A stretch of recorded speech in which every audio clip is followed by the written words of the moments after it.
Hello, very good morning to all of you. Welcome to my channel NG medicals. So इससे पहले वाले video में हमने what is preeclampsia, what are the causes of preeclampsia, diagnostic sorry risk factors हमने और sign and symptoms plus हमने types discuss कर लिए थे पैथोफिजियोलॉजी के साथ। Now we are going to see the diagnostic evaluation and management of the preeclampsia. So जैसा कि हम सब जानते हैं कि प्री इक्लेम्शिया एक ऐसी कंडीशन है जो जिसमें प्रेगनेंसी में बीपी इंक्रीज हो जाता है, that is more than 140/90 mm of Hg plus protein urea भी इंक्रीज हो जाता है। एंड किस पेशेंट में होता है? उन पेशेंट में होता है जिनकी पहले की प्रीवियस हिस्ट्री उन हाइपरटेंशन की नहीं थी।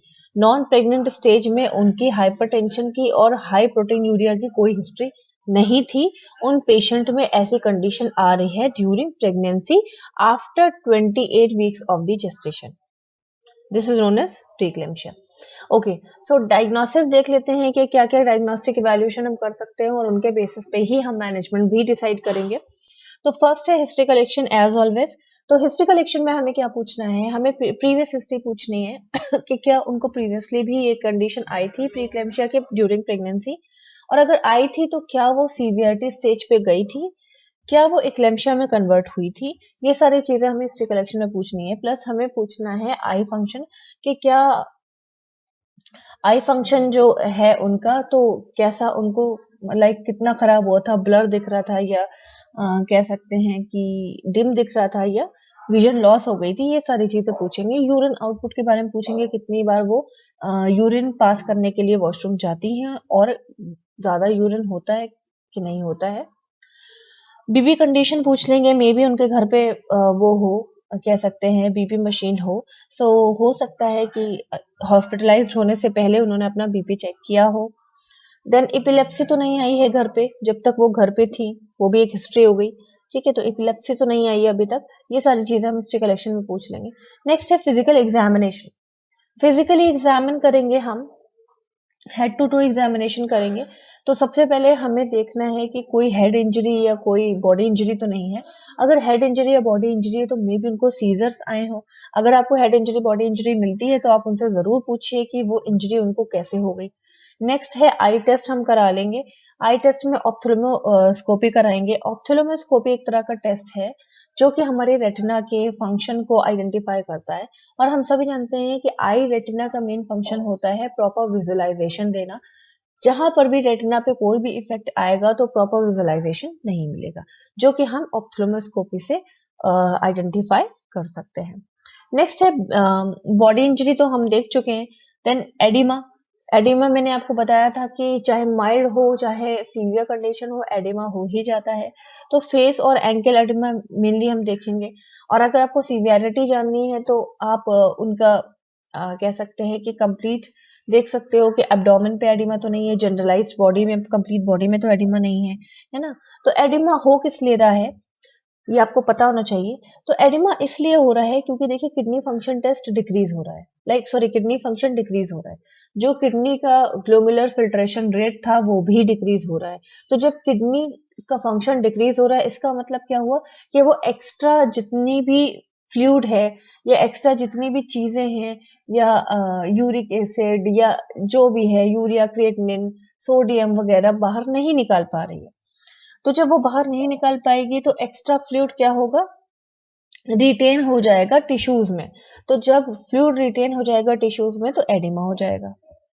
एंकल एडिमा इसलिए कॉमन है क्योंकि प्रेगनेंसी के टाइम पर भी एडिमा पैरों में हो जाता है ड्यू टू दी वेट की वजह से, मदर की वेट की वजह से हो जाता है।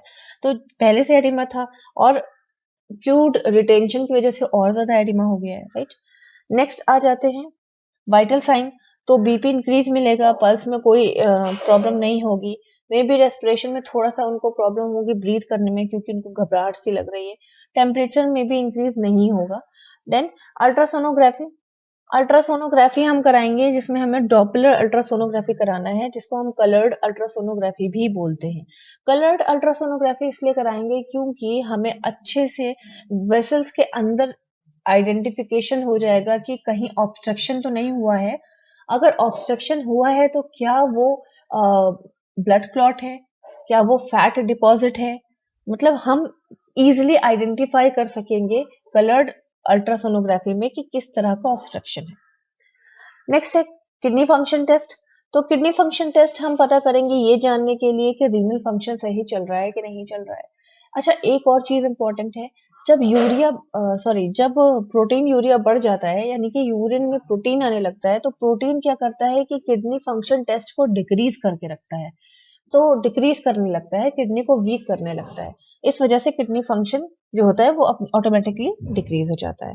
प्लस जब किडनी हमारी ग्लूकोज को भी बाहर नहीं निकाल पाती है, तो एक्स्ट्रा ग्लूकोज डिपॉजिट होने लगता है, जो कि डायरेक्ट आई पे इफेक्ट करता है और आई वीकनेस हो जाती है। जैसे कि हम सब जानते हैं कि हमारा जो डायबिटीज वाले पेशेंट होते हैं, उनकी आई बहुत जल्दी वीक हो जाती है। क्यों वीक हो जाती है? क्योंकि जो ग्लूकोज होता है वो आई के रेटिना को बहुत नुकसान पहुंचाता है, बहुत इफेक्ट करता है। दैट्स वाई हमारी आई वीक हो जाती है। सेम प्रॉब्लम यहाँ पर भी हो रही है। नेक्स्ट है mean arterial pressure. So mean arterial pressure normally हमारा 70 से 110 mm ऑफ एचजी होता है। वैसे मीन आर्टेरियल प्रेशर क्या है? मीन मीन्स होता है टोटल, आर्टेरियल मीन्स होता है आर्टरीज, प्रेशर मीन्स होता है जो भी प्रेशर चल रहा है। तो आर्टरी के अंदर टोटल ब्लड का प्रेशर कितना है? तो टोटल ब्लड का प्रेशर होता है 70 से 110 mm ऑफ एचजी। प्रीक्लेम्शिया में प्रेशर इंक्रीज हो जाता है, more than 90 mm of Hg या 90 mm ऑफ एचजी आता है, तो हम समझ जाते हैं कि मीन आर्टेरियल प्रेशर डिस्टर्ब हो चुका है और इंक्रीज हो चुका है। ठीक है। सोल्यूबल फिट वन टेस्ट क्या है? सोल्यूबल फिट वन टेस्ट एक तरह का प्रोटीन टेस्ट है, जो कि हम मैटरनल के ब्लड से लेते हैं और हमें उसमें पता चल जाता है कि प्रोटीन लेवल इंक्रीज्ड है। तो सिंपल सी चीज है, ब्लड में अगर प्रोटीन लेवल इंक्रीज्ड है तो यूरिन में भी इंक्रीज्ड होगा, right. Then roll over test. देखिए, रोल ओवर टेस्ट एक बहुत इंपॉर्टेंट टेस्ट है, जिसमें हमें पता चल जाता है, हम कंफर्म कर लेते हैं कि हाँ, yes, she is having this BP issues and preeclampsia. ठीक है। तो कैसे पता करेंगे? सबसे पहले what is roll over test? Roll over test के नाम से आपको पता चल रहा होगा कि टेस्ट जो है वो मदर किधर रोल कर रही है और उसके बाद कोई टेस्ट हो रहा है। इसमें होता क्या है कि हम ये टेस्ट करते हैं 7 से 8 मंथ ऑफ द प्रेगनेंसी में या 28 से 32 वीक्स ऑफ द प्रेगनेंसी में। जैसा कि हम सब जानते हैं कि 20 वीक्स ऑफ द जेस्टेशन के बाद हमारा प्रीक्लेम्शिया डेवलप होता है। ठीक है। तो 28 से 32 वीक्स में हम ये टेस्ट करा लेते हैं। इसमें हम करते क्या है कि सबसे पहले हम क्या करते हैं, लेटरल पोजीशन में लिटा के, यानी साइड लाइन, यहाँ पे देखिए, साइड लाइन पोजिशन में लिटा के मदर का जो है वो ब्लड टेस्ट बीपी टेस्ट कर लेते हैं। जितना भी आया बीपी, मान लीजिए इनका बीपी आया था 160 बाय 90, मान लीजिए इनका बीपी आया। ओके, ये आया बीपी जब हमने इनका roll over test side line position से किया, मतलब साइड लाइन पोजिशन में हमने यहां से बीपी लिया, तो इनका BP 160 by 90 mm of H G. ठीक है। सेम हम क्या करेंगे, फिर उनको 5 मिनट्स बाद क्या करेंगे, उनको सुपाइन पोजीशन में लेटाएंगे, सीधे लेटाएंगे और फिर से उसी हैंड से बीपी चेक करेंगे जिस हैंड से पहले चेक किया था। चेक करने के बाद अगर बीपी में, मान लीजिए डायस्टोलिक में, सिस्टोलिक की बात नहीं कर रही हूं मैं, डायस्टोलिक में 20 प्लस आया, जो प्रीवियस बीपी आया था, ठीक है, उसमें अगर 20 एक्स्ट्रा आ गया डायस्टोलिक में, तो हम प्री इक्लेम्शिया कंसिडर कर देते हैं कि ये प्री इक्लेम्शिया का केस है। तो अगर मैं 20 प्लस करती हूं यहाँ पे, तो 90, ठीक है, तो कितना हो गया, 110 हो गया, है ना। तो 160 बाय 110 हमारा बीपी आ गया सुपाइन पोजीशन में। अब इसका रीजन क्या है वो मैं आपको बताती हूँ।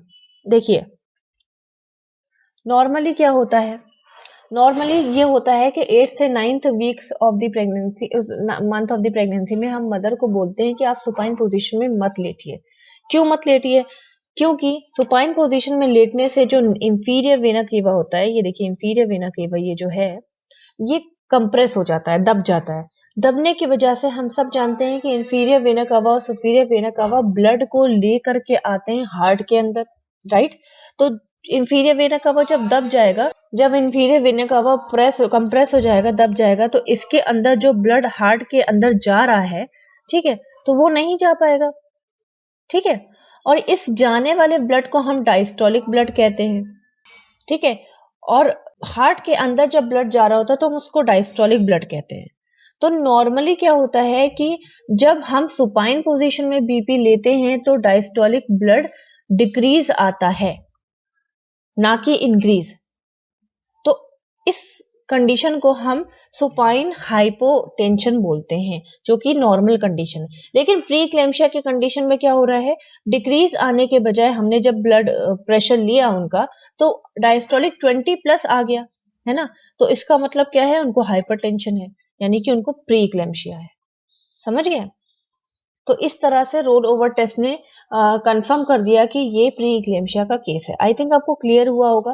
देखिए लेटरल पोजीशन में इंफीरियर वेना कवा नहीं कंप्रेस नहीं हो रहा है, तो इसमें एग्जैक्ट ब्लड आता है, ठीक है, ब्लड प्रेशर आता है। लेकिन सुपाइन पोजीशन में ब्लड प्रेशर हमेशा लो आता है, ठीक है, डायस्टोलिक स्पेशली हमेशा लो आता है। लेकिन प्री इक्लेम्शिया के कंडीशन में डायस्टोलिक आना चाहिए था वैसे लो, लेकिन प्री इक्लेम्शिया के कंडीशन में डायस्टोलिक एक्स्ट्रा 20 आ गया। तो वही एक्स्ट्रा 20 अगर आया मान लीजिए, तो हम उसे नॉर्मल कंडीशन ना बोल के हम उसे बोलेंगे प्री इक्लेम्शिया की कंडीशन। आई थिंक आपको क्लियर हुआ होगा। रोल ओवर टेस्ट नहीं क्लियर हुआ है तो आप मुझसे कमेंट बॉक्स में यू कैन आस्क मी। अब हम देख लेते हैं मैनेजमेंट ऑफ द प्री क्लेम्शिया। जैसा कि हमने सारे डायग्नोस्टिक इवैल्यूएशन कर लिए, उसी के बेसिस पे हम मैनेजमेंट डिसाइड करेंगे।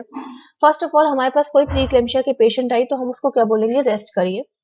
रेस्ट करने से क्या होता है कि जब रेस्ट वो करेंगी तो जो हमारे ऑर्गन होंगे उनमें अच्छा सा ब्लड सप्लाई होगा और हमारा बीपी इंक्रीज नहीं होगा ज्यादा। क्यों? क्योंकि जब किसी का बीपी इंक्रीज होता है तो मुझसे ये थोड़ा ना बोलते हैं जाइए एक्सरसाइज करिए, है ना। तो वो एक्सरसाइज करेगा या वो रन करेगा या वो वॉक करेगा तो उसका बीपी और बढ़ेगा। क्यों? क्योंकि सर्कुलेशन इंक्रीज होता है जब कोई हम एक्टिविटी करते हैं, ठीक। तो हार्ट हार्ट भी पंप करता है तेज। तो ये हमें बोलना है कि रेस्ट करिए, जिससे कि जो बीपी इंक्रीज है वो थोड़ा सा डिक्रीज हो जाए। और रेस्ट करने की वजह से जो कोरियोनिक विलाय हैं वो अच्छे से बीपी को रिसीव कर पाएंगे और बीपी तक पहुंचा पाएंगे। नेक्स्ट है आपका डाइट। तो डाइट में हमको बोलना है कि सोडियम डाइट थोड़ा कम लेंगे, क्योंकि सोडियम सॉल्ट होता है और सॉल्ट की वजह से बीपी इंक्रीज होता है। प्रोटीन डाइट थोड़ी कम लेंगे क्योंकि प्रोटीन ऑलरेडी है उनके अंदर एक्स्ट्रा। डायग्नोस्टिक इवैल्यूएशन हमने सारे करा लिए, ठीक है। देन ऑप्थेल्मोस्कोपी करा लिया क्योंकि ये बहुत इंपॉर्टेंट है आई के लिए। इससे हमें पता चल जाएगा कि आई का फंक्शन कैसे चल रहा है। देन फीटल वेलबींग हम कराएंगे। फीटल वेलबींग क्या है, हम एनएसटी कराएंगे। एनएसटी क्या है, नॉन स्ट्रेस टेस्ट होता है एक, जो कि एनएसटी मशीन के थ्रू किया जाता है। इसमें हमें 3 चीजें कंफर्म होती हैं, एक तो मदर के कॉन्ट्रैक्शन, दूसरा बेबी का मूवमेंट और तीसरी बेबी की हार्ट रेट, ठीक है। तो इन तीनों की वजह से हमें पता चल जाएगा कि बेबी एक्टिव है या नहीं, क्योंकि वही बेबी एक्टिव माना जाता है जो अच्छे से मूव कर रहा होता है अंदर और उसकी हार्ट रेट नॉर्मल चल रही होती है, ठीक है। इतना करने के बाद diagnostic evaluation and roll over test करने के बाद हमने क्या किया, पता किया, हमें पता चला कि जो डायस्टोलिक प्रेशर था वो 110 या उससे अधिक आया, ठीक है, डायस्टोलिक प्रेशर। तो उसी के बेसिस पे हमने एंटी हाइपरटेंसिव ड्रग देना शुरू कर दी। For example labetalol, nicardia, methyl dopa and hydralazine, ठीक। तो ये ड्रग्स जो होती हैं वो बेबी को हार्म नहीं करती हैं, दैट्स व्हाई हम इन ड्रग को ज्यादा फॉलो करते हैं, जिसमें लेबिटालॉल बहुत अच्छी होती है, मिथाइल डोपा भी अच्छी होती है, ठीक है। ये देने के बाद फिर हमने क्या किया, अब हम चेक करेंगे कि बीपी का क्या हाल है, ठीक है। तो हमारे पास 4 तरह की कंडीशन आ सकती है। अब मैंने उस पेशेंट को दे तो दिया, मेडिसिन दे दी। मेडिसिन के बाद हमने चेक किया कि उनमें क्या चेंजेस आए हैं। तो 4 केस आ सकते हैं। जैसे फर्स्ट केस ये आ सकता है कि उनका बीपी कंट्रोल हो गया मेडिसिन देने के बाद। सेकंड केस ये आ सकता है कि बीपी कंट्रोल नहीं हुआ, धीरे धीरे हाई हो रहा है। थर्ड केस ये आ सकता है कि बीपी कंट्रोल होने का नाम ही नहीं ले रहा है और तेजी से बढ़ रहा है, ठीक है, सीवियर हो रहा है। और चौथा केस सबसे ज्यादा सीवियर है कि बीपी तो सीवियर हो रहा है, साथ ही साथ साइनस सिम्टम भी कंटिन्यूस इंक्रीज हो रहे हैं, लाइक ब्लाइंडनेस हो जा रही है, ठीक है। कंटिन्यूस बीपी इंक्रीज हो रहा है तो किडनी फेलियर के चांसेस बढ़ जा रहे हैं, हार्ट फेलियर के चांसेस बढ़ जा रहे हैं। बेबी जो है कह सकते हैं कि बेबी का मूवमेंट या बेबी का जो हार्ट रेट प्रॉपर नहीं मिल रहा है, या मदर इक्लेम्शिया की कंडीशन में जा रही है, ठीक है। ये सारी चीजें हम देखने वाले हैं। अब कंडीशन के बेसिस पे हम ट्रीटमेंट कर लेंगे। जैसा कि पहली कंडीशन मैंने आपको बताई कि दवा खाने से उसको बीपी कंट्रोल हो गया, ठीक है, तो बहुत अच्छी चीज है कि बीपी कंट्रोल हो गया। तो बीपी कंट्रोल होने के बाद हमें क्या करना है, हमें देखना है कि उनके 9 मंथ प्रेगनेंसी के कंप्लीट हुए या नहीं हुए। अगर कंप्लीट हो गए हैं तो हमें कुछ नहीं कराना है, हमें डिलीवरी करा देनी है, चाहे वजाइनल डिलीवरी चाहे सिजेरियन डिलीवरी। वजाइनल डिलीवरी कराने के लिए सबसे पहले तो हम वजाइनल डिलीवरी का अप्रोच करेंगे। वजाइनल डिलीवरी कराने के लिए हम ARM प्लस ऑक्सीटोसिन देंगे। ARM क्या है, artificial rupture of the membrane. Artificial rupture of the membrane में आपको हर बार बता चुकी हूँ, हर वीडियो में बता चुकी हूँ। इसमें क्या होता है कि जब हमारे बैग ऑफ मेम्ब्रेन बनती है बेबी की, तो उसको हम नेचुरली रप्चर का वेट ना करके इंस्ट्रूमेंट के थ्रू उसको कट कर देते हैं और उसको रप्चर कर देते हैं, प्लस हम ऑक्सीटोसिन दे देते हैं। मान लीजिए ऑक्सीटोसिन और आर्टिफिशियल रप्चर ऑफ मेम्ब्रेन अच्छी प्रोग्रेस करती हैं, प्रोग्रेस इंक्रीज हो रही है, तो हम सीधे सीधे डिलीवरी करा देंगे। कौन सी? Vaginal delivery. अच्छी प्रोग्रेस कर रही होंगी। मान लीजिए प्रोग्रेस फेल हो गई, यहाँ पे देखिए इफ फेल हो गई, तो हमें सीधे क्या कराना है, सिजेरियन डिलीवरी करानी है। ठीक है, सीधे हमें सिजेरियन डिलीवरी करानी है। प्रोग्रेस पे डिपेंड है, हमने किया तो वजाइनल डिलीवरी का प्रिपरेशन, और अगर प्रोग्रेस हो गई, मतलब अच्छे कॉन्ट्रैक्शंस आने लगे, हाँ हमारा ऑक्सीटोसिन अच्छे से वर्क करने लगा, तो हम वजाइनल डिलीवरी कंटिन्यू करेंगे, और अगर नहीं कर रहा है तो हम वेट ना करके सिजेरियन डिलीवरी कर देंगे।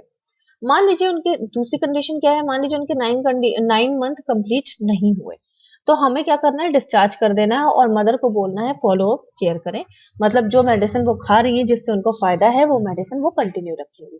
ठीक है, ये केस हो गया अच्छा वाला हमारा कि बीपी कंट्रोल हो गया। दूसरा क्या था कि धीरे धीरे हाई हो रहा है बीपी, कंट्रोल भी नहीं हुआ, बहुत ज्यादा हाई भी नहीं हो रहा है, लेकिन स्लोली स्लोली हाई हो रहा है। अगर स्लोली स्लोली हाई हो रहा है तो इसमें भी हम दो चीजें देखेंगे कि मदर टर्म है कि प्री टर्म है, मदर के 9 मंथ कंप्लीट हो गए कि नहीं हुए। अगर टर्म है तो हमें सेम इसी तरह से डिलीवरी फॉलो करनी है। अगर प्री टर्म है तो हमें क्या करना है, प्रेगनेंसी को कंटिन्यू रखना है, कम से कम 34 वीक्स तक कंटिन्यू रखना है। 34 वीक्स मीन्स होता है 8 मंथ। ठीक है, तो 8 मंथ तक हम प्रेगनेंसी को कंटिन्यू क्यों रखेंगे, क्योंकि 8वें महीने में बेबी के लंग्स स्ट्रांग हो जाते हैं और डिलीवरी के बाद वो अच्छे से ऑक्सीजन सप्लाई कर सकते हैं बेबी के अंदर। और अगर 34 वीक्स तक हम नहीं पहुंचाएंगे, ठीक है, 8 महीने तक हम नहीं पहुंचाएंगे, 7 मंथ 6 मंथ का बेबी डिलीवर हो जाएगा, तो प्रॉब्लम ये होगी कि उसके लंग्स इतने स्ट्रांग नहीं होंगे कि वो इंडिपेंडेंटली बेबी के अंदर ऑक्सीजन सप्लाई कर सके। फिर हमें आर्टिफिशियल ऑक्सीजन देना पड़ेगा, बेबी को एक्स्ट्रा केयर देनी पड़ेगी, मदर का एक्स्ट्रा खर्चा होगा, बेबी को और रिस्क बढ़ेगा, ये सारी चीजें प्रॉब्लम क्रिएट होंगी। इसीलिए देखिए यहाँ पे प्रॉब्लम ज्यादा नहीं हो रही है, उसका बीपी थोड़ा थोड़ा हाई हो रहा है, तो हम थोड़ा सा डोज भी बढ़ा सकते हैं, है ना, इस तरह से हम कंट्रोल कर सकते हैं, इतना तो मैनेज कर सकते हैं कि हम 8वें महीने तक प्रेगनेंसी को ले जा सके, देन हम डिलीवरी कराएंगे। ओके, नेक्स्ट आ जाता है आपके दो कंडीशन, जिसमें आपका दो कंडीशन कौन कौन सी आ रही थी, एक में सीवियरिटी बढ़ रही थी और एक में severity plus sign and symptoms continuous increase हो रहे थे। दोनों ही कंडीशन में हम सेम मैनेजमेंट देंगे। क्या मैनेजमेंट है, सबसे पहले हमें मदर और उसकी फैमिली को काउंसलिंग करनी पड़ेगी, उनको बताना पड़ेगा कि एवरीथिंग विल बी फाइन। अगर मदर को आप काउंसलिंग नहीं देते हो तो वो स्ट्रेस ले लेगी, स्ट्रेस की वजह से हाइपरटेंशन और बढ़ जाएगा और सीवियर कंडीशन और इंक्रीज हो जाएगी। प्लस हमें टर्शरी केयर प्रोवाइड करनी है। टर्शरी केयर होती है हमारी फाइनल केयर, या कह सकते हैं कि एडवांस केयर प्रोवाइड करनी है। तो एडवांस केयर के लिए एडवांस हमारे पास प्रिपरेशन भी होनी चाहिए। फॉर एग्जाम्पल एनआईसीयू में हमें जितना भी अरेंजमेंट चाहिए, सेटिस्फैक्टरी अरेंजमेंट होना चाहिए, मदर के लिए सेटिस्फैक्टरी अरेंजमेंट होना चाहिए उस हॉस्पिटल में। ठीक है, देन MgSO4 देंगे, मैग्नीशियम सल्फेट। तो मैग्नीशियम सल्फेट का काम है थ्रोम्बस को क्या कह सकते हैं डिक्रीज करना, प्लस जो हमारे हार्ट के अंदर सर्कुलेशन है उसको इम्प्रूव करना। ठीक, तो MgSO4 दे देंगे जिससे कि हार्ट फेल ना हो। देन स्टेरॉइड दे देंगे। स्टेरॉइड क्या होता है, स्टेरॉइड थेरेपी होती है। स्टेरॉइड हम इसलिए देंगे, स्टेरॉइड का मेन फंक्शन है कि वो बेबी के लंग्स की मेच्योरिटी को में हेल्प करता है। तो मदर को स्टेरॉइड दे देंगे जिससे कि बेबी के लंग्स इजिली मेच्योर हो जाएं और स्ट्रांग हो जाए। ठीक, क्योंकि हमें नहीं पता, अब तो ये सीवियर कंडीशन है, हमें नहीं पता कि 34 वीक्स ऑफ द प्रेगनेंसी तक गई है या 30 वीक्स ऑफ द प्रेगनेंसी में ही हमें हो सकता है सीवियर कंडीशन मिल जाए तो हमें डिलीवरी करानी पड़े। तो हमें पता है कि इस स्टेज में, इस जेस्टेशनल पीरियड में लंग्स बेबी के मेच्योर नहीं हो पाएंगे, तो हमें उसके लिए एक्स्ट्रा थेरेपी देनी पड़ेगी, स्टेरॉइड थेरेपी, जिसमें हम टाइम से पहले लंग्स मेच्योर करने की कोशिश करते हैं। देन इसके बाद ये सारी चीजें करने के बाद हम डिलीवरी करा देंगे, चाहे वजाइनल चाहे सिजेरियन।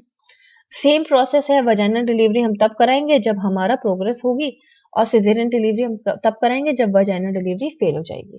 ठीक है, ये सब करने के बाद हमें लास्ट में क्या करना है, पोस्टमार्टम मॉनिटरिंग करनी है, like baby care, immediate care of the baby, mother की केयर, मदर को ऑब्जर्वेशन में रखना है, ये सारी चीजें हमें करनी है। So this is all about the management of the preeclampsia and diagnostic evaluation. If you are having any doubt, please ask me in a comment box. Till then, bye bye, take care. मिलते हैं next video में in eclampsia. Bye bye.